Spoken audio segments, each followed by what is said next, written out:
So resuming from the first part where we were talking about the combinations, we simply saw that if we are making a selection of two objects out of five objects, if our five objects are A, B, C and D, E, and we are trying to make a selection of just any two out of them, the possible selections that we can make are these 10 only.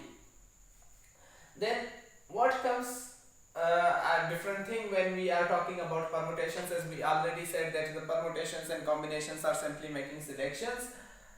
The thing that is different in permutations than the combinations is that in permutations the difference of order is a different selection. Like in permutations, selecting A and then selecting B is a different selection than selecting B and then selecting A. In combinations it was fine, it was the same thing if I chose A first then B, or I chose B first then A, it was the same thing, it was a single selection. But in permutations there are two different selections. Similarly, choosing A first followed by C is a different selection than choosing C first and then choosing A. So in permutations we just not only select objects, we first select the objects and then do all their possible arrangements as well. So if we do the same case of choosing two objects out of the five objects, but in permutations we would have 10 these possibilities where we could choose any two objects, and then 10 other possibilities which are just the shuffling of the order of these two things, because we had only objects, so there were two shufflings. If there were three objects, there would have been more shufflings. If there were four objects, the shufflings would have been even more and more.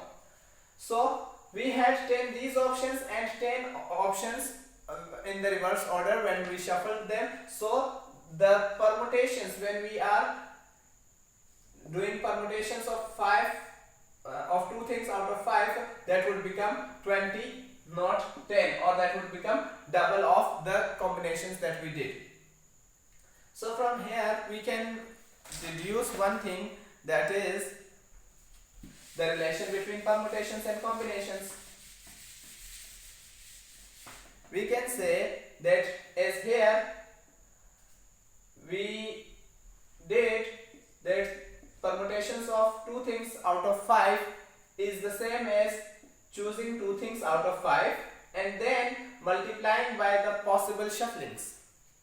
Similarly, if I am doing permutations of n things out of any k things, that would be choose first k things out of n things and do all the possible shufflings. Now this is the new term that I used without explanation, sorry for that. This thing, writing k followed by this exclamation mark, is called factorial. This exclamation mark is known as factorial, so this would be read as k factorial. Now k factorial means all the possible arrangements of some k things. Like if I write here that permutation or arrangements of k things out of k things, like there are total k things and I am selecting and arranging all of them from the available things. So that would be, according to this situation, this would be choosing k things out of k things, multiplying by all the k possible shufflings, all the available shufflings. So I'm sorry that I'm telling you this thing, that what does this equal right here, because I need to use it here. So choosing k things out of k things or choosing all things would surely have, like, what would be the possibility, what would be the possibilities even if I want to choose two things out of 2, if I am going to choose 3 things out of 3, if I am going to choose 10 students out of 10 students. that would have certainly one possibility. Let's choose them all. If you are selecting two things out of two things, okay, pick both of the things. So choosing k things out of k things would be equal to 1. So this would be 1 times k factorial, means permutations of k things while you are selecting all of them is k factorial. It means you are choosing all of them and then doing all the possible shufflings of them. So k factorial means making all the possible arrangements of k things, making all the possible shufflings of k things. How it is operated or what does it mean further is that if I write 3 factorial, it means 3 times 2 times 1. It means if I write k factorial, it means k multiplied by k minus 1 multiplied by k minus 2 and continue up to 1. So that's a continued product of the number reduced by 1 until you reach to 1. So 3 factorial would be 3 multiplied by a number 1 less than 3 multiplied by a number 2 less than 3 and so on and so forth. So this simply means if I am writing 3 factorial, it means that all the possible arrangements of 3 things, when you are arranging all of them, you are not arranging some part of them, you are arranging all of them, as we have saw that we are choosing all of them and making all the possible arrangements.